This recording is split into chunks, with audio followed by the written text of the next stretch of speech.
지금 미국이 발칵 뒤집혔습니다. 트럼프 대통령의 핵 잠수함 건조 승인 이후 미국 정부 내부에서 서로 격렬하게 반대하기 시작한 겁니다. 국방부는 동맹을 말했지만 상무부는 전혀 다른 보고서를 올렸습니다. 그들이 두려워한 건 핵이 아니었습니다. 이 승인 하나가 지난 30년간 아시아를 묶어두었던 미국의 거대한 통제 전략 전체를 붕괴시키게 될 줄은 아무도 몰랐습니다. 대체 대통령의 승인 뒤에서 무슨 일이 벌어진 걸까요? 왜 미국은 스스로 분열하기 시작했을까요? 지금부터 그날 워싱턴에서 벌어진 누구도 예상치 못했던 내부 분열의 충격적인 전말을 보여드리겠습니다. 아주 잠깐 1초면 충분합니다. 좋아요와 구독으로 대한민국을 응원해주세요. 비확산. 그 단어가 3번 반복됐습니다. 하지만 저는 보고서 첫 줄에서 진실을 봤죠. 한국의 연료 주권 확보 시 미국 공급망 붕괴 예상. 이건 핵의 문제가 아니었습니다. 돈이었습니다. 통제였습니다. 그리고 저는 더 이상 침묵할 수 없었습니다. 저는 에드워드 호킨스입니다. 미국 전략해양연구소 수석 해양전력 분석관. 15년간 이 자리를 지켰습니다. 책상 위엔 늘 극비 문서가 쌓여 있었죠. 동맹국 무기 프로그램, 해양전력 분석, 공급망 평가. 그 중에서도 가장 민감한 건 한국 관련 파일이었습니다. 트럼프 전 대통령이 폭탄을 던졌습니다. 한국의 핵잠 추진을 승인했다. 단 한 문장이었습니다. 하지만 워싱턴 전체가 흔들렸죠. 30년간 유지해온 동북아 전략 지도가 한순간에 뒤집힐 상황이었습니다. 백악관은 혼란에 빠졌습니다. 국방부는 긴급 회의를 소집했죠. 그런데 이상했습니다. 가장 먼저, 가장 격렬하게 반응한 곳이 어디였는지 아십니까? 상무부였습니다. 국방도 아니었습니다. 외교도 아니었죠. 수출 통제와 산업 정책을 담당하는 부서. 바로 그곳이 제일 먼저 움직였습니다. 왜일까요? 다음 날 아침 답이 나왔습니다. 상무장관이 긴급 기자회견을 열었습니다. 표정이 굳어 있었습니다. 목소리엔 떨림이 섞여 있었죠. 한국의 핵잠 추진은 비확산 원칙에 명백히 위배됩니다. 비확산. 깨끗한 단어였습니다. 정의로운 명분이었죠. 하지만 저는 그의 눈빛을 읽었습니다. 거기엔 원칙이 없었습니다. 두려움만 있었죠. 그날 오후 3시. 긴급 보고서 한 통이 제 책상에 도착했습니다. 발신인은 국방정보국. 제목은 한국 핵잠 프로그램 영향평가. 100페이지가 넘었습니다. 커피를 한 모금 마셨습니다. 파일을 열었죠. 첫 페이지를 넘기는 순간 손이 멈췄습니다. 첫 문장이 이랬습니다. 한국이 연료 주권을 확보할 경우 미국의 핵연료 공급망 통제는 사실상 해체됨. 다시 읽었습니다. 한 번 더 읽었습니다. 이건 비확산 보고서가 아니었습니다. 경제 보고서였죠. 아니, 더 정확히 말하면 손실 예측 보고서였습니다. 페이지를 넘겼습니다. 숫자들이 빼곡했습니다. 핵연료 공급 계약, 연간 12억 달러 정비 부품 시장, 연간 8억 달러 기술 용역 매출, 연간 3억 달러. 그 옆에 적힌 한 줄. 한국 자립 시 예상 손실률 65%. 의자에 깊이 앉았습니다. 퍼즐이 맞춰지기 시작했습니다. 상무부가 지키려는 건 규범이 아니었습니다. 23억 달러였죠. 3페이지로 넘어갔습니다. 제목이 눈에 들어왔습니다. 한국의 다음 행보 예측. 3줄이 적혀 있었습니다. 1단계 핵연료 공급 루트 독자 확보 가능성 증가. 2단계 정비 부품 시장 국내화로 미국 기업 매출 타격. 3단계 작전 체계 통합 시 미국 허락 없는 독자 작전 가능. 숨이 막혔습니다. 이건 잠수함 한 척의 문제가 아니었습니다. 한국이 핵잠을 갖게 되면 연료를 독자 관리합니다. 그러면 미국의 공급망 통제가 무너지죠. 정비와 부품도 점차 국내화됩니다. 그러면 미국 기업 수익이 증발하죠. 마지막 단계. 한국이 핵잠과 조기 경보기, 전투기를 하나로 묶는 순간 미국 승인 없이도 독자 작전이 가능해집니다. 통제권 상실. 바로 이게 상무부가 두려워한 것이었습니다. 계속 읽어내려갔습니다. 7페이지엔 더 노골적인 문구가 나왔습니다. 한국의 기술 자립은 미국의 전략적 레버리지를 근본적으로 약화시킴. 레버리지, 영향력, 통제. 결국 같은 뜻이었습니다. 한국을 묶어두던 줄이 끊어진다는 것이었죠. 형광펜을 들어 문장을 그었습니다. 그때 깨달았습니다. 상무부의 반대는 원칙 때문이 아니었습니다. 이익 때문이었죠. 30년간 쌓아온 독점 구조가 무너질까봐 두려워한 겁니다. 오후 5시. 상무부 긴급회의가 소집됐습니다. 회의실로 향했습니다. 복도는 조용했지만 공기는 무거웠죠. 문을 열었습니다. 핵심 라인 5명이 이미 앉아 있었습니다. 표정들이 어두웠습니다. 한 관료가 서류를 넘기고 있었습니다. 다른 관료는 팔짱을 낀 채 천장을 보고 있었죠. 상무부 차관은 손가락으로 테이블을 두드렸습니다. 프로젝터가 켜졌습니다. 화면에 제가 본 그 보고서가 떠올랐습니다. 한국이 연료를 손에 넣으면 누군가 말을 꺼냈습니다. 끝까지 말하지 못했죠. 다른 사람이 마저 말했습니다. 통제 루프가 뒤집힙니다. 침묵. 방 안 공기가 얼어붙었습니다. 차관이 테이블을 쳤습니다. 이건 경제전쟁입니다. 경제전쟁. 그 단어가 회의실에 울렸습니다. 비확산은 어디에도 없었습니다. 오직 시장과 돈만 있었죠. 회의는 1시간 만에 끝났습니다. 복도로 나왔습니다. 한 고위 관료가 다가왔습니다. 낮은 목소리였습니다. 호킨스, 이해하십니까? 한국이 연료를 독자 관리하면 우리 기업 7곳이 직격탄을 맞습니다. 정비시장이 무너지면 수천 명이 일자리를 잃어요. 그가 잠시 멈췄습니다. 비확산은 명분입니다. 우리가 쓸 수 있는 유일한 명분이죠. 뒤돌아 걸어갔습니다. 더 들을 필요가 없었습니다. 사무실로 돌아왔습니다. 보고서를 다시 펼쳤습니다. 10페이지를 열었죠. 한국의 자립은 미국의 매출을 무너뜨린다. 펜을 들었습니다. 옆에 한 줄을 추가했습니다. 그리고 미국은 그걸 비확산이라 부른다. 저녁 7시. 이메일이 도착했습니다. 에너지부였습니다. 제목 한국 핵잠 관련 공급망 분석. 파일을 열었습니다. 첫 페이지에 표가 나왔습니다.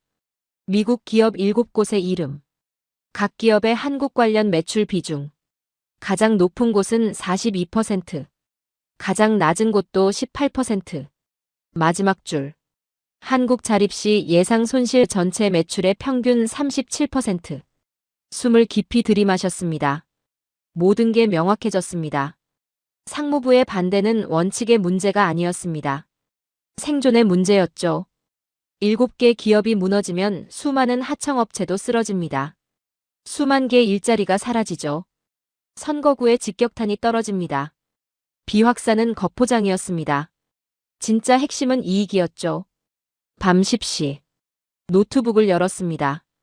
새 문서를 만들었습니다. 제목을 입력했죠. 상무부 반대의 진실 호킨스 분석 보고서.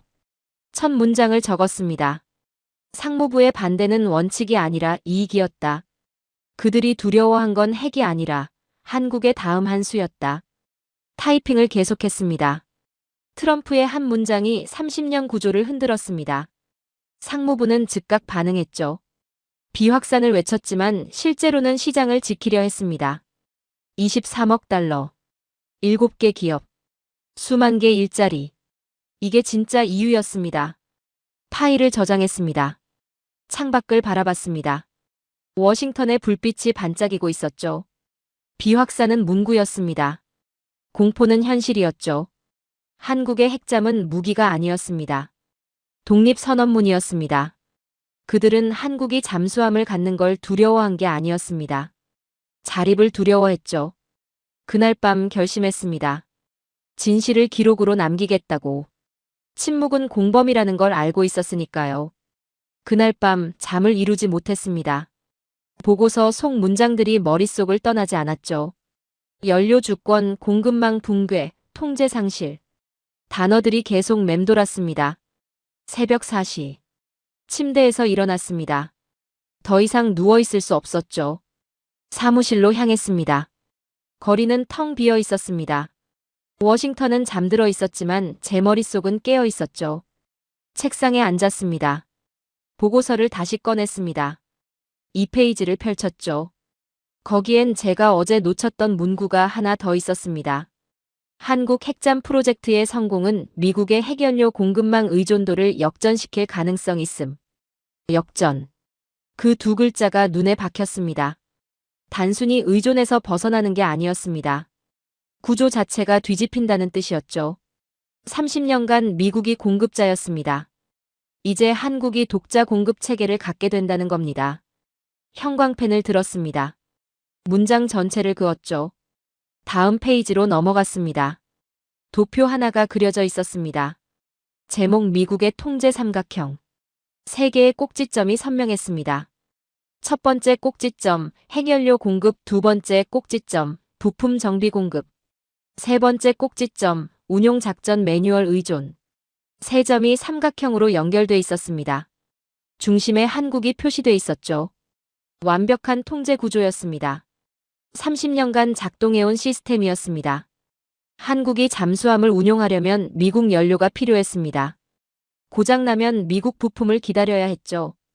작전을 짜려면 미국 매뉴얼을 참고해야 했습니다. 세 개의 줄로 한국을 묶어뒀던 겁니다. 그런데 지금 삼각형이 흔들리고 있었습니다. 보고서는 냉정하게 적고 있었습니다. 한국이 핵잠 연료주기 관리 능력을 확보할 경우 첫 번째 꼭지점 붕괴, 정비부품 국산화 진행 시 두 번째 꼭지점 약화, 독자 작전 체계 완성 시 세 번째 꼭지점 무력화. 손이 떨렸습니다. 이건 기술 발전이 아니었습니다. 통제 구조의 해체였죠. 커피를 한 모금 마셨습니다. 쓴맛이 입안에 퍼졌습니다. 5페이지를 열었습니다. 숫자들이 빼곡했습니다.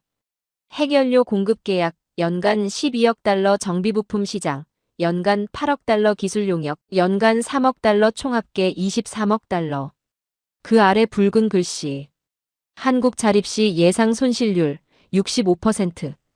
계산기를 두드렸습니다. 23억의 65%면 약 15억 달러입니다. 사라지는 겁니다. 증발하죠. 이제 상황이 명확했습니다. 상무부가 지키려는 건 규범이 아니었습니다. 15억 달러였죠. 비확산은 선이 아니었습니다. 방패였습니다. 다음 페이지로 넘어갔습니다. 기업 목록이 나왔습니다. 미국 핵심 방산에너지 기업 7곳. 각 기업 옆에 숫자가 적혀 있었습니다. 한국 관련 매출 비중이었죠. 웨스팅하우스 42%, 제너럴 다이내믹스 31%, 노스럽 그루먼 28%, 록히드 마틴 24%, 레이시온 21%, 보잉 방산 부문 19%, 허니웰 18%, 가장 낮은 곳도 18%였습니다. 숨을 깊이 들이마셨습니다. 한국이 자립하면 이 7개 기업이 직격탄을 맞습니다. 그들과 연결된 수백 개 하청업체도 쓰러지죠. 일자리가 수만 개 사라집니다. 상무부의 반대는 원칙의 문제가 아니었습니다. 생존의 문제였죠. 오전 9시. 상무부 긴급회의가 소집됐습니다. 회의실로 향했습니다. 복도를 걷는 사람들의 표정이 어두웠습니다. 문을 열었습니다. 10명이 넘는 사람들이 앉아 있었습니다. 상무부 차관, 에너지부 대표, 수출 통제 담당관들. 스크린에 같은 숫자들이 떠올랐습니다. 23억 달러.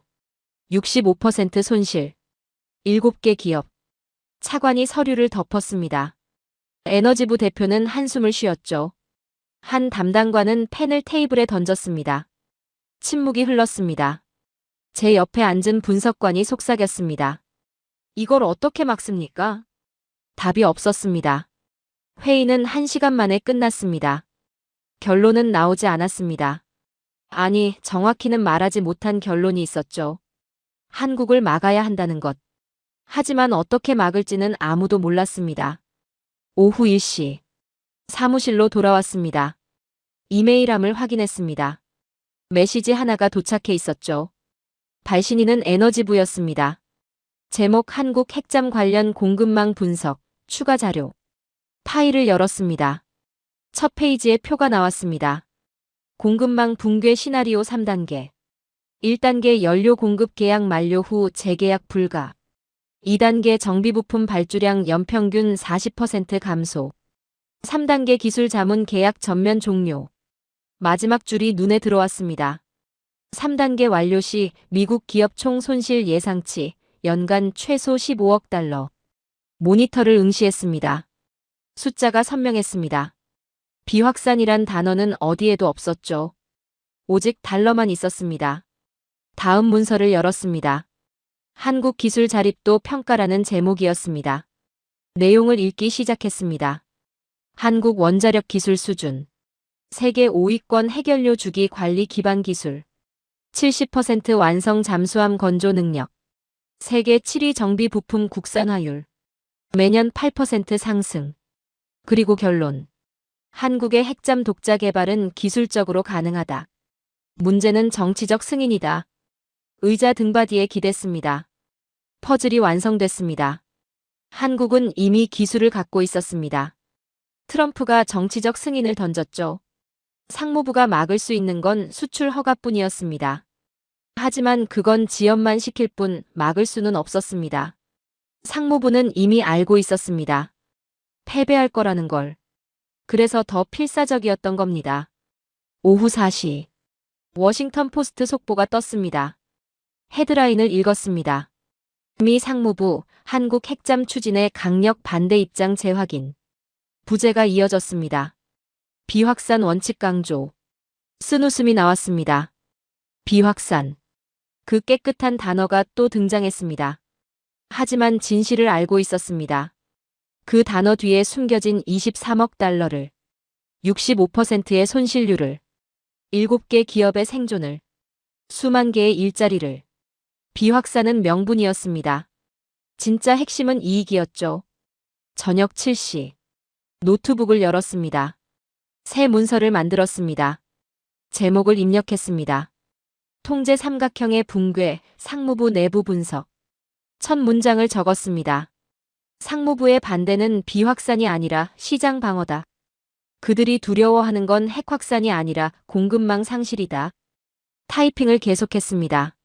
30년간 미국은 세 개의 줄로 한국을 묶었습니다. 연료, 부품, 작전. 쇄골이가 삼각형을 이뤘죠. 완벽한 통제 구조였습니다. 하지만 지금 한국이 그 고리를 하나씩 끊고 있습니다. 연료 주권 확보 가능성 70%. 부품 국산화율 매년 8% 상승. 작전 체계 독자 개발 진행 중. 삼각형이 무너지고 있습니다. 문장을 이어갔습니다. 상무부는 23억 달러를 지키려 합니다. 7개 기업의 생존을 보호하려 하죠. 수만 개 일자리를 유지하려 합니다. 하지만 그들이 쓸 수 있는 단어는 하나뿐입니다. 비확산. 그 단어 뒤에 경제적 동기를 숨깁니다. 마지막 문장을 적었습니다. 비확산은 명분이었고 이익이 본문이었다. 파일을 저장했습니다. 창밖을 바라봤습니다. 워싱턴의 하늘이 어두워지고 있었죠. 상무부는 규범을 말했습니다. 하지만 숫자를 계산하고 있었습니다. 원칙을 외쳤습니다. 하지만 시장을 지키려 했죠. 비확산은 겉포장이었습니다. 진짜는 돈과 통제였습니다. 그리고 한국은 그 두 가지 모두를 흔들고 있었습니다. 다음 날 아침 새로운 문서가 책상 위에 놓여 있었습니다. 국방정보국 발신이었습니다. 제목은 한국 핵잠 프로그램 후속 전망. 120페이지 분량이었죠. 커피를 마시며 파일을 열었습니다. 첫 페이지에 경고 문구가 떠올랐습니다. 본 보고서는 한국의 기술 자립 이후 시나리오를 다룬다. 낙관적 전망이 아닌 현실적 평가다. 페이지를 넘겼습니다. 거기엔 3개의 단계가 정리돼 있었습니다. 제목 한국의 다음 행보. 1단계 연료 주권 확보. 2단계 공급망 이탈. 3단계 작전 자율권 완성. 손이 얼어붙었습니다. 미국은 이미 알고 있었습니다. 한국이 어디로 가는지를. 1단계 섹션을 펼쳤습니다. 한국, 농축 연료 국내 주기 관리 개시 가능성 85%. 숨이 멈췄습니다. 85%라니. 이건 가능성이 아니었습니다. 확정이었죠. 보고서는 계속됐습니다. 한국은 이미 원자력 발전소 20기를 운영하며 연료주기 기술 축적, 농축 우라늄 처리 경험 보유, 핵잠용 고농축 연료 관리는 기술적 장벽 낮음. 그리고 결정적인 한 줄. 한국이 연료 주권을 확보하는 순간 미국의 가장 강력한 통제 레버가 사라진다. 형광펜을 들었습니다. 문장 전체를 그었죠. 이건 미국이 30년간 절대 내주지 않던 마지막 카드였습니다. 연료를 통제하면 모든 걸 통제할 수 있었습니다. 연료 없이는 잠수함이 철덩어리일 뿐이었죠. 하지만 한국이 연료를 독자 생산하면 미국 승인이 필요 없어집니다. 게임이 끝나는 겁니다. 다음 페이지로 넘어갔습니다. 2단계 분석이었습니다. 한국의 공급망 이탈 시나리오. 3가지 사례가 나열돼 있었습니다. 첫 번째, 조기경보 통제기. 플랫폼은 해외 도입, 그러나 핵심 장비는 국내 조립. 탐지 레이더. 한국 자체 개발 전투관리 체계, 한국 통합 시스템 통신 장비, 국산화 95%. 보고서의 평가가 냉정했습니다. 한국은 껍데기만 수입하고 심장은 스스로 만들었다. 그 문장을 다시 읽었습니다. 껍데기와 심장. 정확한 표현이었습니다. 두 번째 사례 전투기. 엔진은 미국산, 그러나 나머지는 국내 개발. 국산화율 65%. 레이더, 항전 장비, 무장 체계 모두 한국 기술. 핵심 문구가 나왔습니다. 엔진만 교체하면 완전 독립 가능. 한국은 이미 자체 엔진 개발 착수. 펜을 놓았습니다. 한국은 따라오지 않았습니다. 설계를 다시 쓰고 있었죠. 세 번째 사례 수리온 헬기. 주기어박스 국산화 성공. 세계 세 번째 독자 개발국. 정비기간 90일에서 45일로 단축. 유지비 80% 절감. 보고서는 이렇게 적고 있었습니다. 미국과 유럽이 독점하던 시장에 한국이 진입했다. 이는 기술 성취가 아니라 산업 구조의 변화다. 의자에 기댔습니다. 2단계도 명확했습니다. 한국은 부품이 아니라 구조를 바꾸고 있었습니다. 다음 섹션을 열었습니다. 3단계. 작전 자율권. 페이지를 넘기는 손이 떨렸습니다. 한국 독자 작전 체계 완성 시 예상 시나리오. 청사진이 그려져 있었습니다. 핵잠, 은밀 타격 능력 조기 경보기, 공중 감시망 전투기, 신속 대응 전력. 이 세 개가 하나의 네트워크로 연결될 때 한국은 탐지부터 타격까지 독자 수행 가능. 보고서는 이어졌습니다. 미국 승인 불필요. 미국 정보 공유 불필요. 미국 작전 매뉴얼 의존도 제로. 그리고 마지막 문장. 한국이 전력 루프를 독립하면 미국은 동북아에서 명령권자가 아니라 협력자로 전락한다. 그 문장 앞에서 멈췄습니다. 명령권자에서 협력자로. 이건 위상 변화가 아니었습니다. 권력 구조의 붕괴였죠. 다음 페이지엔 지도가 나왔습니다. 기존 구조가 점선으로 표시돼 있었습니다. 미국 중심. 한국과 일본이 연결돼 있었죠. 화살표는 모두 미국에서 출발했습니다. 그 옆에 새로운 지도. 한국이 독립 노드로 표시돼 있었습니다. 화살표가 한국에서 사방으로 뻗어 있었죠. 미국은 여전히 중심에 있었지만 연결선이 얇아져 있었습니다. 보고서는 설명했습니다. 한국의 독립작전 능력 확보는 미국의 영향력을 40% 감소시킬 것으로 예상된다. 40%. 거의 절반이었습니다. 마지막 페이지로 넘어갔습니다. 결론 섹션. 제목이 굵은 글씨였습니다. 한국의 전력 루프 독립은 가정이 아니라 진행이다. 그 단어에 밑줄을 그었습니다. 진행. 이미 움직이고 있다는 뜻이었죠. 마지막 문단을 읽었습니다. 한국은 연료를 확보하고 공급망을 재편하고 작전 체계를 통합할 것이다. 이는 예측이 아니라 관찰이다. 미국이 선택할 수 있는 건 저항이 아니라 적응이다. 보고서를 덮었습니다. 조용히 중얼거렸습니다. 우리가 두려워한 것은 잠수함이 아니었다. 한국의 다음 한 수였다. 창밖을 바라봤습니다. 워싱턴의 하늘은 흐렸습니다. 상무부는 비확산을 외쳤습니다. 하지만 진짜 공포는 따로 있었죠. 연료 주권, 공급망 이탈, 작전 자율.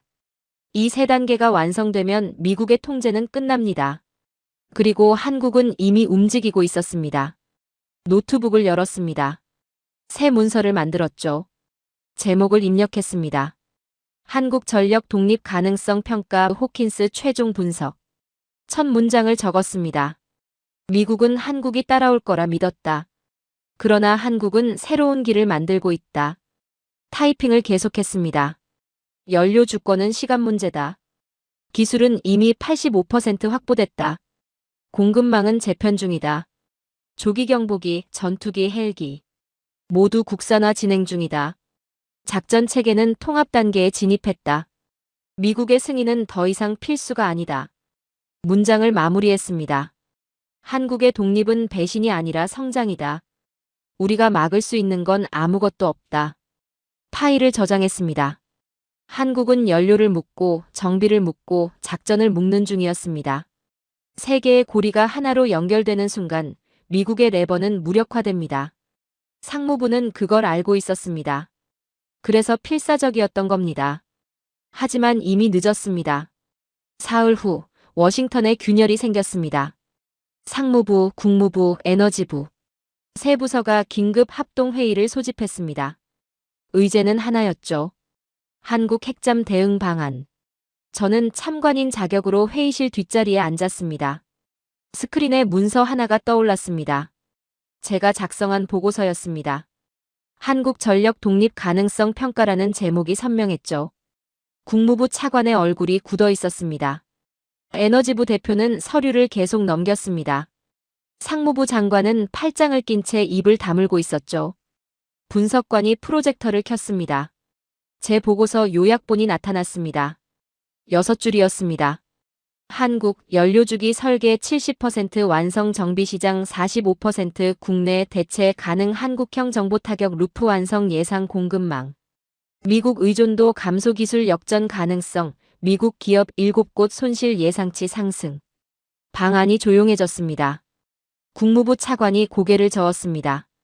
에너지부 대표는 한숨을 쉬었죠. 상무부 장관은 테이블을 쳤습니다.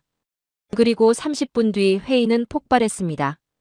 국무부는 동맹 관계를 강조했습니다. 에너지부는 안전성 검증을 요구했죠. 상무부는 즉각 차단을 주장했습니다.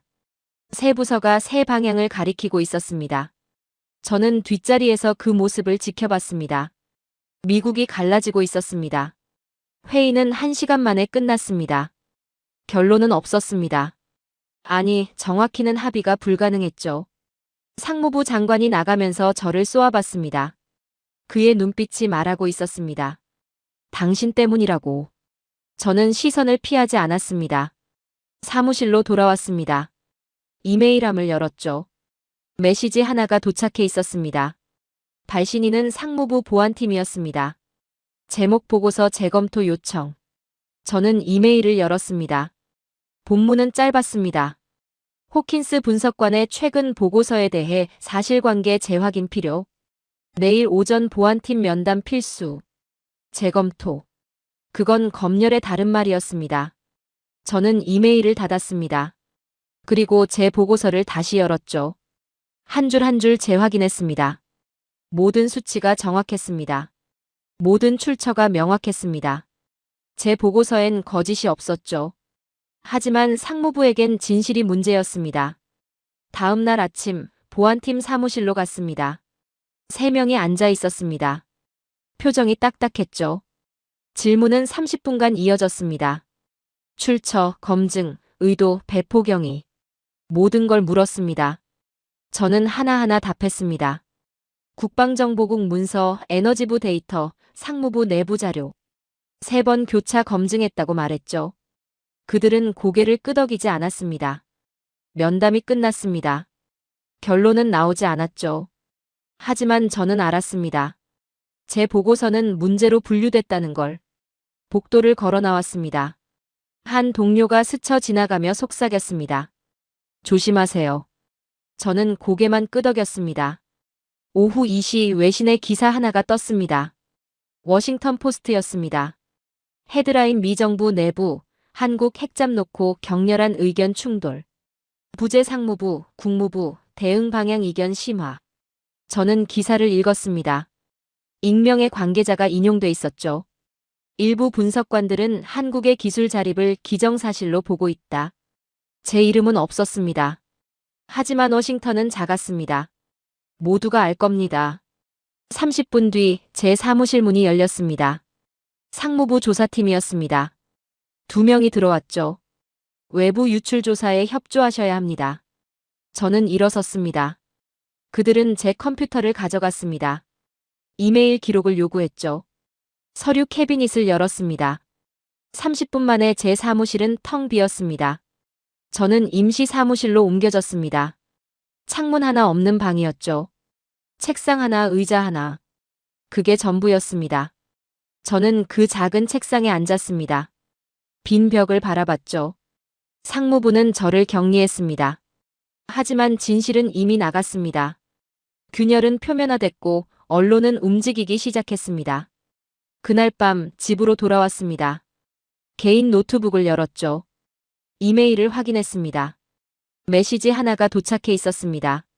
의회 국방위원회 보좌관이었습니다. 당신의 보고서를 읽었습니다. 정확합니다. 계속해 주십시오. 저는 화면을 응시했습니다. 계속하라. 그 2글자가 눈에 들어왔죠. 저는 답장을 썼습니다. 단 3글자였습니다. 계속합니다. 그리고 새 문서를 열었습니다. 제목을 입력했죠. 미국 내부 균열 분석, 한국 핵잠 대응 실패의 구조. 첫 문장을 적었습니다. 미국은 한국을 막으려 했다. 그러나 정작 무너진 건 미국 내부였다. 타이핑을 계속했습니다. 손가락이 빠르게 움직였죠. 상무부는 통제를 원했습니다. 국무부는 협력을 선호했습니다. 에너지부는 중립을 지켰죠. 세 부서가 세 방향을 가리켰습니다. 한국은 하나의 방향으로 움직이는 동안 미국은 세 갈래로 갈라졌습니다. 저는 문서를 저장했습니다. 파일명은 간단했죠. 내부 붕괴 보고서. 창밖을 바라봤습니다. 워싱턴의 불빛이 반짝이고 있었습니다. 상무부는 저를 조사했습니다. 제 사무실을 비웠죠. 제 컴퓨터를 압수했습니다. 하지만 제 머릿속 데이터는 가져가지 못했습니다. 저는 계속 쓸 겁니다. 진실을 기록할 겁니다. 국가는 저를 보호하지 않았습니다. 하지만 사실은 저를 지탱했죠. 저는 에드워드 호킨스입니다. 그리고 저는 멈추지 않습니다. 균열은 시작됐고 진실은 퍼지기 시작했습니다. 미국이 싸운 건 한국이 아니었습니다. 미국 자신이었죠. 그리고 그 전쟁에서 미국은 지고 있었습니다. 2주 후 새로운 보고서가 도착했습니다. 해군 정보국 발신이었습니다. 제목은 한국 핵잠 프로그램 최신 평가. 파일을 열었습니다. 첫 페이지에 한 줄이 굵게 적혀 있었습니다. 한국 핵잠 원자로 모듈 냉각 안정성 테스트 통과. 손이 멈췄습니다. 다음 문장을 읽었습니다. 미 해군 기준 대비 112% 성능 달성. 112%. 기준을 넘은 겁니다. 보고서를 계속 읽어내려갔습니다. 냉각 효율, 예상치 초과 출력 안정성, 변동폭 0.8% 이내 비상 정지 시스템, 0.3초 반응. 숫자가 선명했습니다. 이건 실험실 수준이 아니었습니다.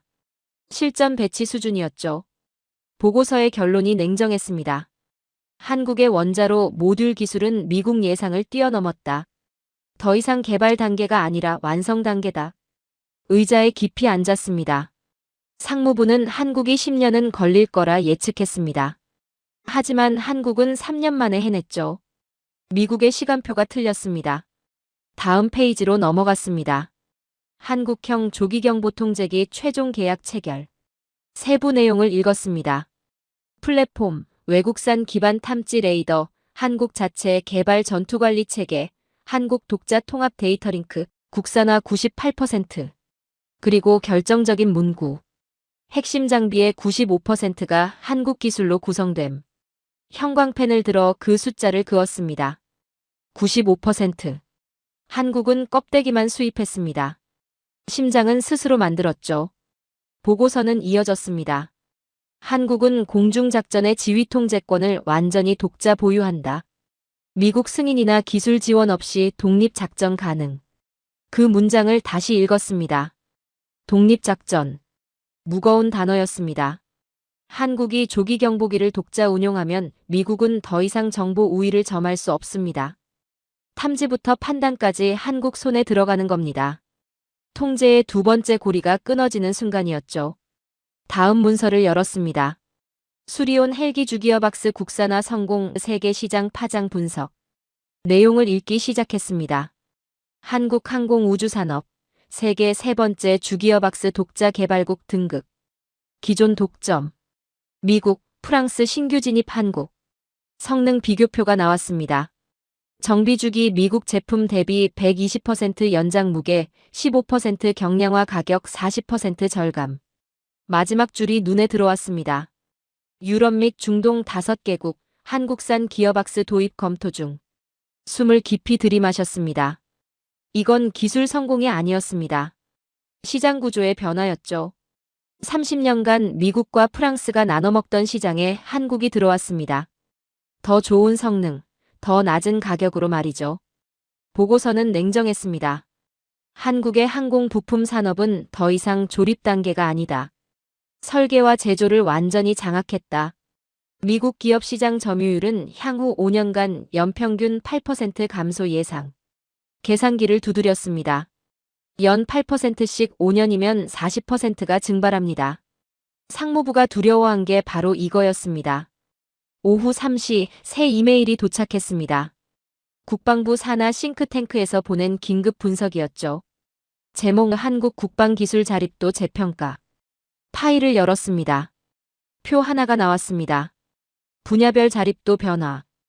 2020년 대비 2025년 항공 48%에서 67%로, 해양 52%에서 71%로, 정비부품 41%에서 63%로, 작전체계 39%에서 58%로, 평균 상승률 연 4.2%.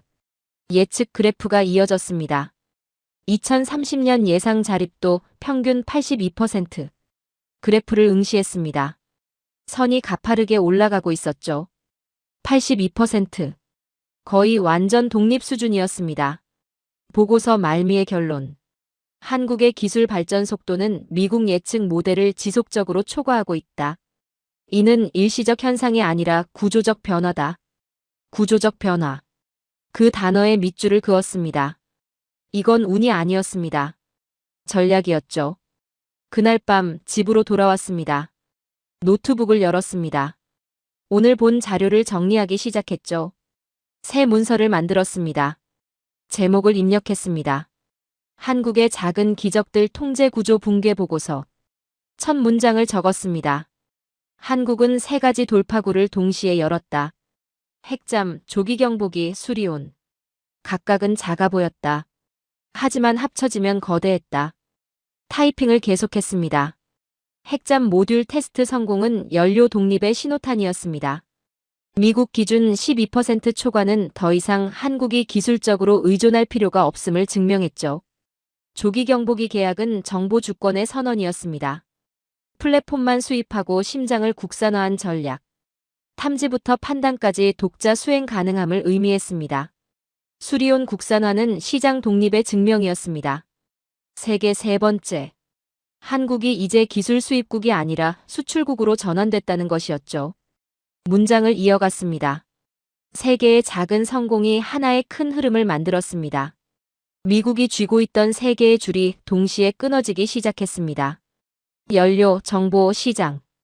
이 세 고리가 풀리는 순간 통제는 끝납니다. 파일을 저장했습니다. 창밖을 바라봤습니다.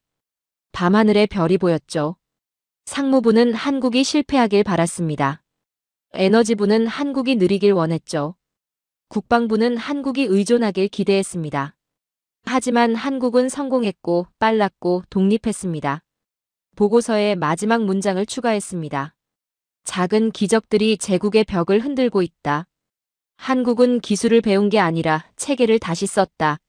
모니터를 끄고 일어섰습니다. 한국의 속도는 미국 보고서를 낡게 만들었습니다. 이제 미국이 해야 할 일은 통제가 아니었습니다. 인정이었죠. 일주일 후 보고서가 기밀로 재분류됐습니다.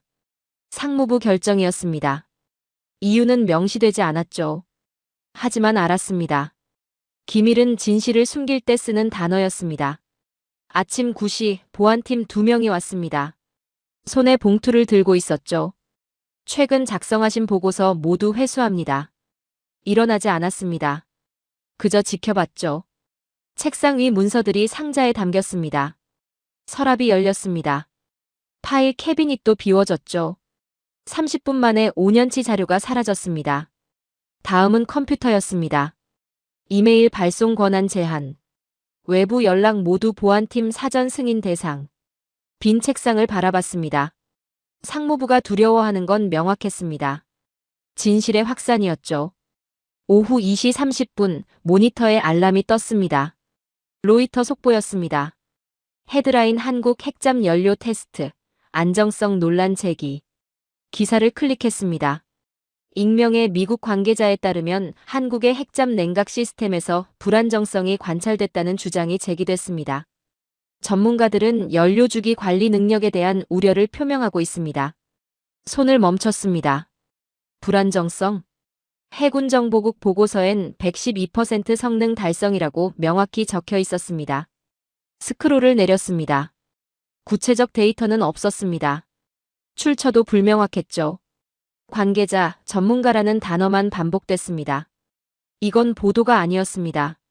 공작이었죠. 30분 뒤 두 번째 기사가 떴습니다. 한국 핵잠 프로젝트, 기술적 난관 직면 가능성. 내용은 비슷했습니다. 익명 출처. 모호한 우려. 구체적 근거 없음. 1시간 뒤 세 번째 기사. 전문가들, 한국 핵잠 안전성 검증 필요 지적. 3개의 기사를 나란히 띄워놨습니다. 발행 시간을 확인했죠. 2시 30분, 3시 5분, 3시 47분. 패턴이 명확했습니다.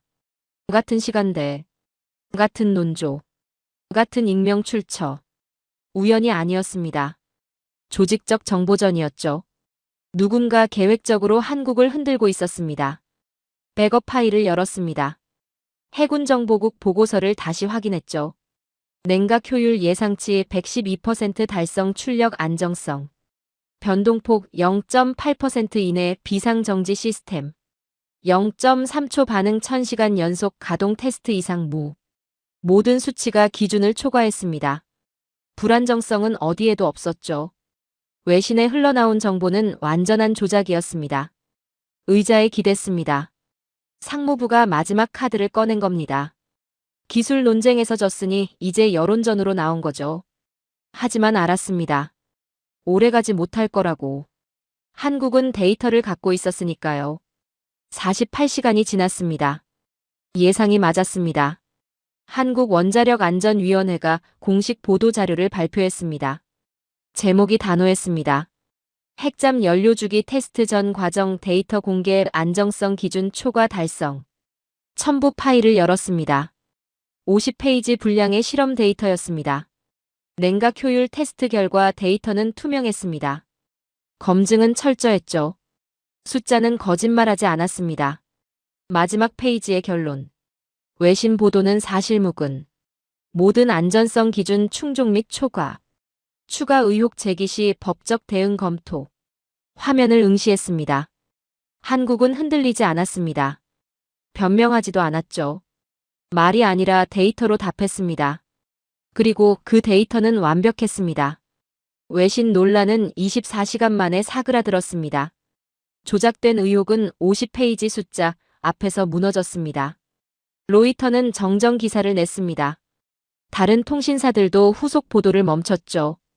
상무부는 침묵했습니다. 그 주 금요일 이메일에 공문이 도착했습니다. 상원 군사위원회였습니다. 비공개 청문회 증인 출석 요청, 호킨스 분석관. 일시가 적혀 있었습니다. 다음 주 월요일 오전 10시. 화면을 읽었습니다.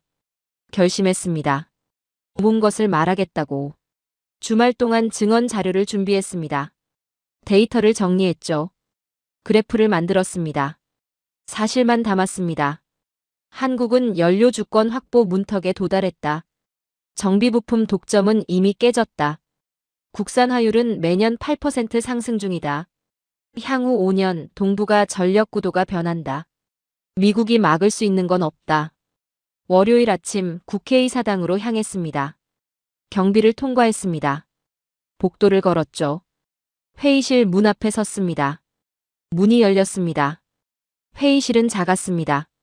의원 5명이 반원형 테이블에 앉아 있었죠. 참모 3명이 뒤에 서 있었습니다. 앞에 마이크 하나가 놓였습니다. 준비해온 자료를 펼쳤습니다. 12장이었습니다. 2시간 동안 말했습니다. 한국의 기술 현황, 자립도 변화 추이, 시장 파급 효과, 전략적 함의. 숫자로 말했습니다. 팩트로 증언했죠. 의견이 아니라 데이터를 제시했습니다. 의원들의 표정이 바뀌었습니다. 처음엔 회의적이었습니다. 그러다 진지해졌죠. 마지막엔 침묵했습니다. 저항에서 체념으로, 체념에서 수긍으로. 청문회가 끝났습니다. 계단을 내려왔습니다. 워싱턴의 하늘은 흐렸죠. 미국은 한국을 시험했습니다. 정보를 차단했습니다. 여론을 왜곡했죠. 외신을 통해 의혹을 퍼뜨렸습니다. 하지만 한국은 데이터로 반박했습니다. 50페이지 팩트로 답했죠. 흔들리지 않았습니다. 시험에서 무너진 건 한국이 아니었습니다. 미국의 전략이었죠. 그날 밤 책상에 앉았습니다. 보고서를 열었습니다. 회수당했던 파일의 백업본이었죠. 마지막 페이지로 갔습니다. 한 문장을 추가했습니다. 우리가 두려워한 건 핵이 아니라 한국의 자존이었다. 그 문장을 여러 번 읽었습니다. 자존. 그 단어가 모든 걸 설명했습니다. 한국은 승인을 구하지 않았습니다. 능력을 증명했죠. 한국은 변명하지 않았습니다. 데이터를 내놨습니다. 한국은 흔들리지 않았습니다. 기준을 만들었죠. 파일을 저장했습니다. 창밖을 바라봤습니다. 밤이 깊어가고 있었죠. 기밀 분류는 진실을 막을 수 없었습니다. 조작된 의혹은 데이터를 이길 수 없었습니다. 한국은 시험을 통과했습니다. 그리고 미국은 배웠습니다. 통제의 시대는 끝나가고 있었습니다. 7장. 3주 후 한국이 발표했습니다. 국방부 대회의실. 공식 브리핑이었습니다. 워싱턴에서 생중계를 지켜봤습니다. 화면 속 브리핑 장교가 단상에 올랐습니다. 손에 서류 한 장을 들고 있었죠. 한국형 핵추진 잠수함 개발 프로젝트 1단계 완료를 선언합니다. 숨을 멈췄습니다. 완료. 그 단어가 모니터 가득 떠올랐습니다. 브리핑이 계속됐습니다. 원자로 모듈 설계 완료. 냉각 시스템 실전 배치 가능. 연료주기 관리 체계 확립. 안전성 검증 세계 기관 통과. 숫자들이 쏟아졌습니다. 모두 성공이었죠. 마지막 문장이 나왔습니다. 2단계 건조 착수 예정 시기 6개월 이내. 의자에 깊이 앉았습니다. 미국은 한국이 1단계 완료에 최소 10년이 걸릴 거라 예측했습니다. 상무부 보고서엔 그렇게 적혀 있었죠. 하지만 한국은 7년 만에 끝냈습니다. 3년이나 빨랐습니다. 책상 서랍을 열었습니다. 5년 전 작성된 예측 보고서가 있었죠. 펼쳤습니다. 타임라인이 그려져 있었습니다. 한국 핵잠 개발 예상 일정 2025년 착수, 2035년 완료 예상. 빨간 펜을 들었습니다. 2035년에 큰 X를 그었죠. 옆에 적었습니다. 2028년 완료. 예측 실패. 오후 3시 또 다른 뉴스가 떴습니다. 한국 조기경보통제기 첫 작전 비행 성공. 기사를 읽었습니다. 독자 탐지 체계 가동 확인. 전투관리 시스템 실시간 연동. 데이터 링크 한국군 전 전력과 통합 완료. 그리고 결정적인 문장. 한국군 탐지부터 타격까지 독자 작전 루프 완성. 형광펜을 들었습니다. 문장 전체를 그었죠. 독자 작전 루프. 미국이 가장 두려워하던 단어였습니다. 한국이 이제 미국 정보에 의존하지 않는다는 뜻이었습니다. 미국 승인을 기다리지 않는다는 의미였죠. 탐지는 한국 조기경보기, 판단은 한국 지휘부, 타격은 한국 전투기. 처음부터 끝까지 한국 손에 들어갔습니다. 미국은 이제 관찰자였습니다. 통제자가 아니었죠. 저녁 7시 세 번째 소식이 도착했습니다. 유럽 방산 전문지 보도였습니다. 제목 한국 수리온 기어박스, 유럽 시장 진출 확정. 내용을 읽었습니다. 프랑스 육군 도입 검토. 독일 3개 업체 기술 제휴 협상. 중동 4개국 구매 의향서 제출. 한국산 기어박스가 유럽으로 들어가고 있었습니다. 30년간 미국과 프랑스가 독점하던 시장이었습니다. 이제 한국이 그 문을 열었죠. 보도는 계속됐습니다. 미국 방산 기업 7곳 매출 전망 하향 조정. 평균 감소율 42%. 계산기를 두드렸습니다. 42%면 거의 절반이었습니다. 상무부가 그토록 막으려던 게 바로 이거였습니다. 시장 붕괴였죠. 모니터 3개를 나란히 켰습니다. 첫 번째 화면 한국 핵잠 1단계 완료 기사. 두 번째 화면 조기경보기 작전 루프 완성 보도. 세 번째 화면 수리온 유럽 진출 소식. 3개의 뉴스가 같은 날 터졌습니다. 우연이 아니었습니다. 한국은 동시다발적으로 움직이고 있었죠. 연료, 정보, 시장. 세 고리가 동시에 끊어졌습니다. 다음 날 아침 긴급회의가 소집됐습니다. 국가안보회의 비공개 세션이었습니다. 참석했습니다. 회의실엔 고위 관료 20명이 모여 있었습니다. 표정들이 어두웠습니다. 스크린에 문서가 떠올랐습니다. 제목 한국 전략적 위상 재평가. 첫 페이지를 넘겼습니다. 결론부터 나왔죠. 한국은 더 이상 의존 동맹국이 아니다. 독립작전 능력 보유 확인. 전략적 관계 재정립 필요. 그 문장을 응시했습니다. 의존 동맹국에서 독립작전 능력 보유국으로.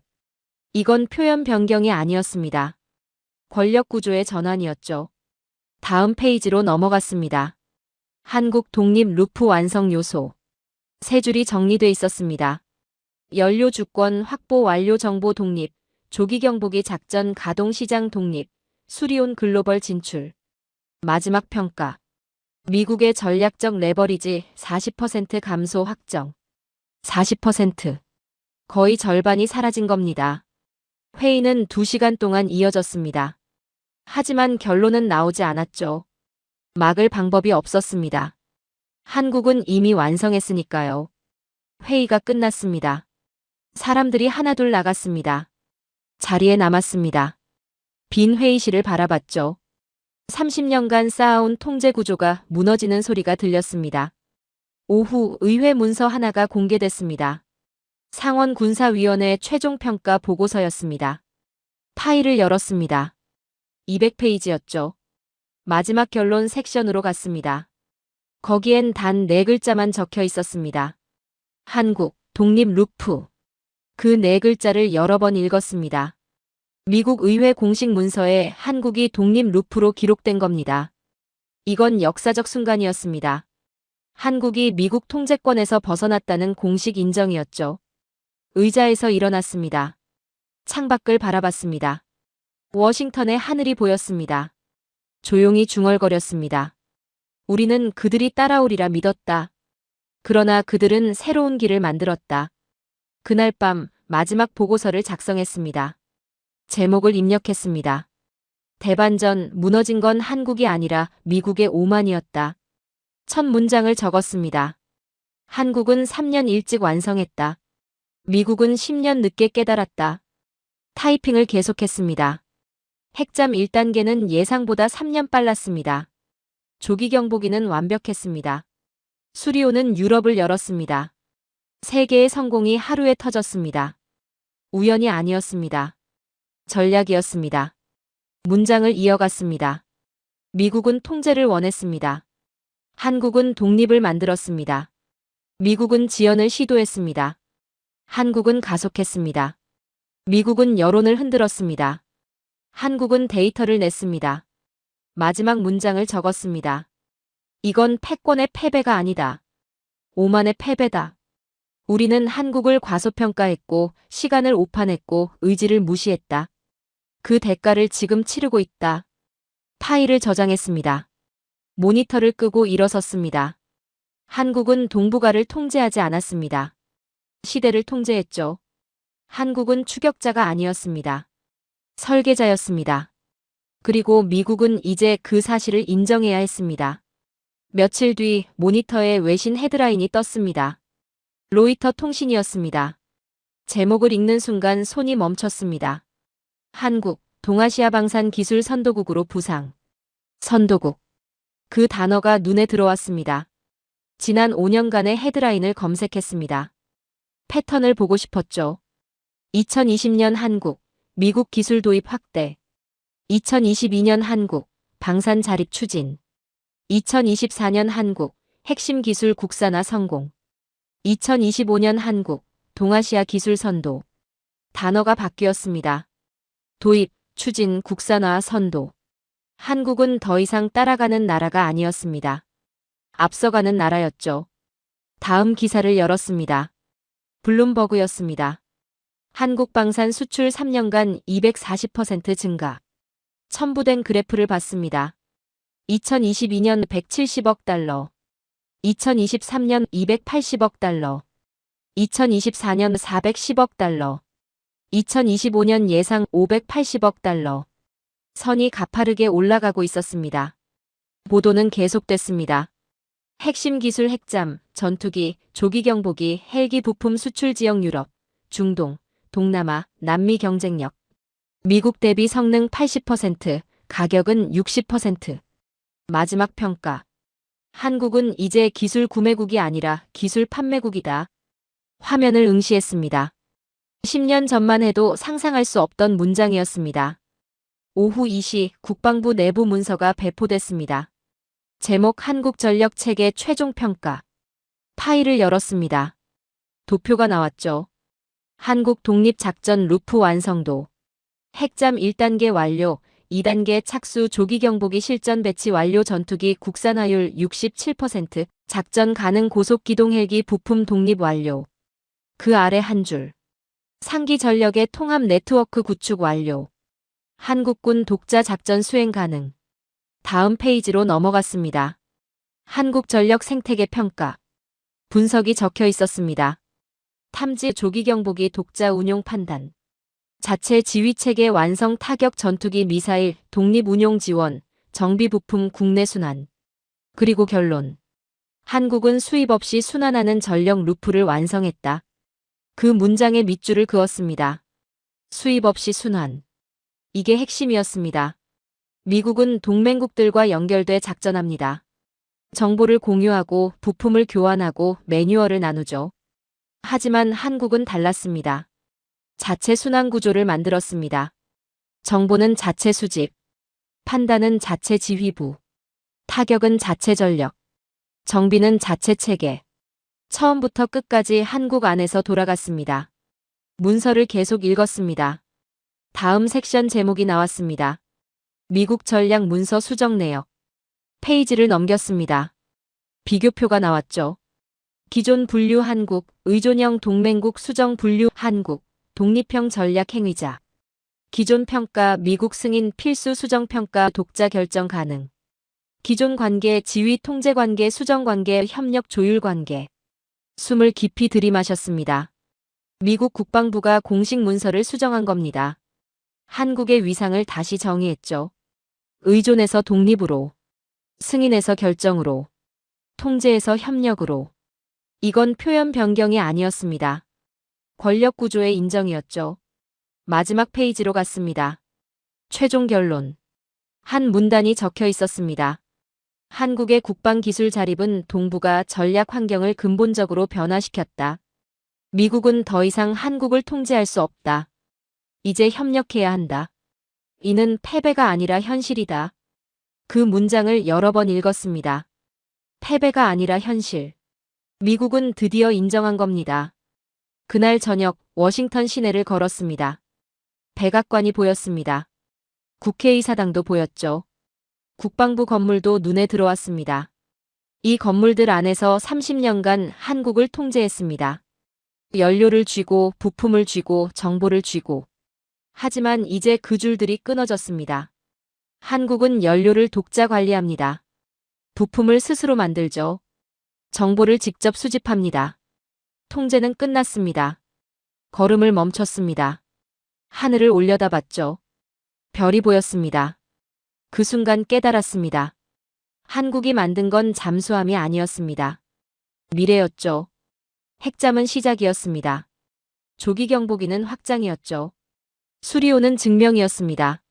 세 개가 합쳐져 하나의 메시지를 만들었습니다. 우리는 독립한다. 집으로 돌아왔습니다. 마지막 보고서를 열었습니다. 제목을 수정했습니다. 새로운 질서의 탄생. 한국은 의지의 나라다. 첫 문장을 다시 썼습니다. 한국은 기술의 나라가 아니다. 의지의 나라다.